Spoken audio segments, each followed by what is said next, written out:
This week we are talking about the book Before We Were Trans, A New History of Gender by Kit Heyam.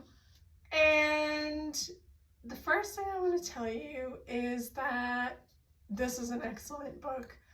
And if you haven't had the opportunity to read it yet, I think that you should. It is... The actual page count is 343 pages, but what you need to know is, I thought I had a sticky note, but I must have taken it out. Oh, I did. Here it is. Do you see where that sticky note is? Right there?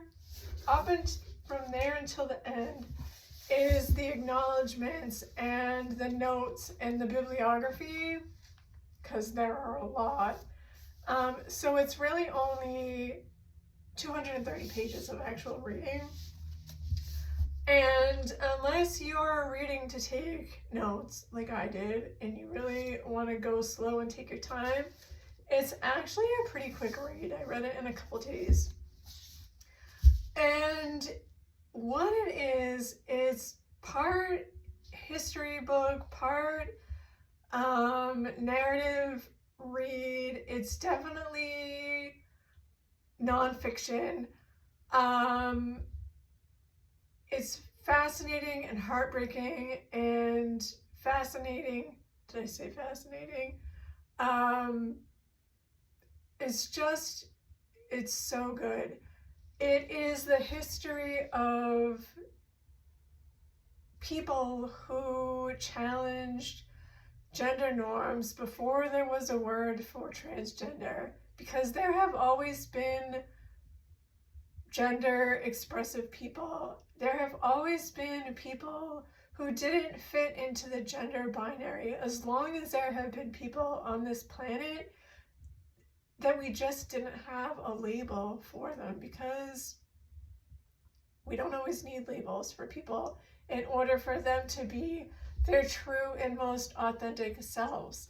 And so when people today say, well, there's only and have only ever been two genders, male and female, well, no, false, that's false. And this book is an excellent example of how that has been true across the world, and not even just across different continents, but it also talks about how in different cultures, spiritually, people have expressed themselves in a way that lets them be authentic with not just their physical selves, but also their spiritual selves. In the case of like two-spirited people, and some other different cultures have what's similar to two-spirited people, but also their own variation of that. So the book is a little bit adult themed, I would say. I definitely would not recommend it for youth reading. Probably not middle grade reading either. High school and up.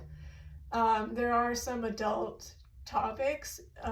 There is some discussion of I'm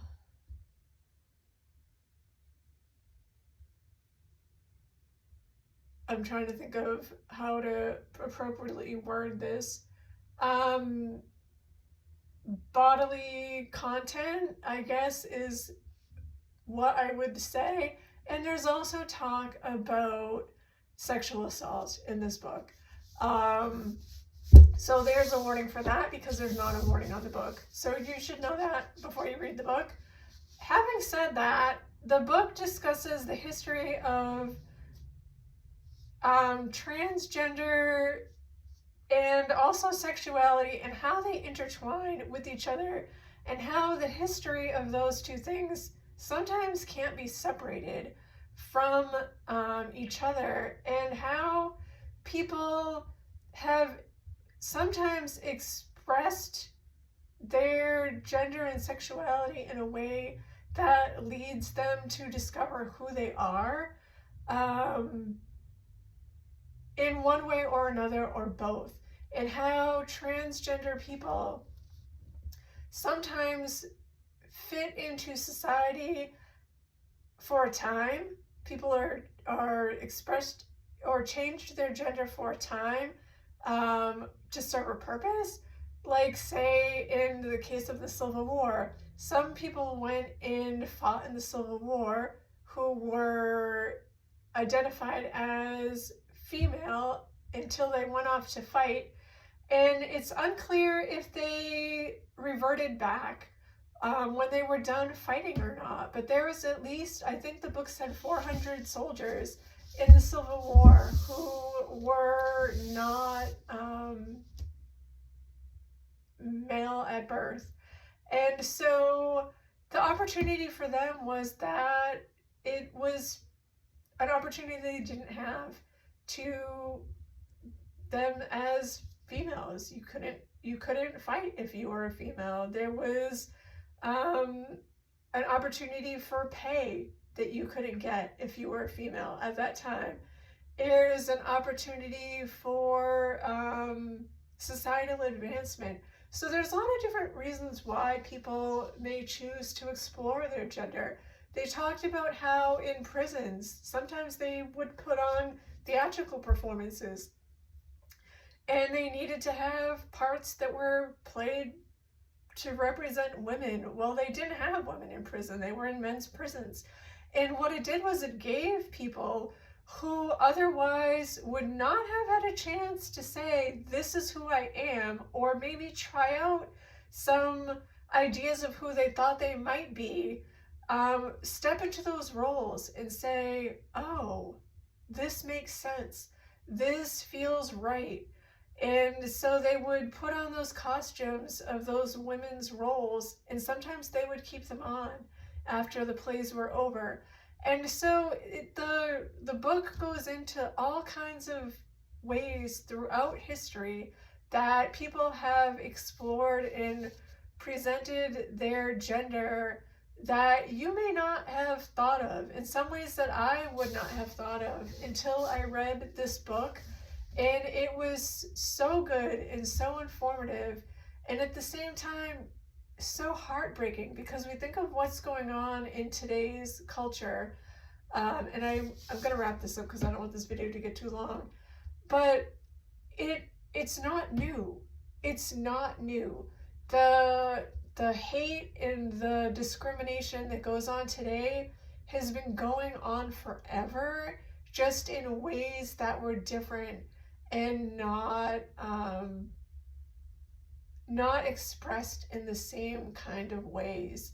And so I really think this was a great book. I think like I said, I would really recommend it to read if you haven't read it already.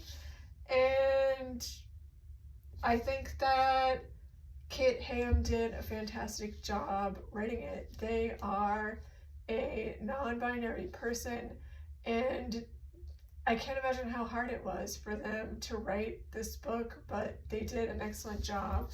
I'm going to have a review of it up on my website, so be looking for that. And if you have any questions about the book, you can always feel free to send me a message.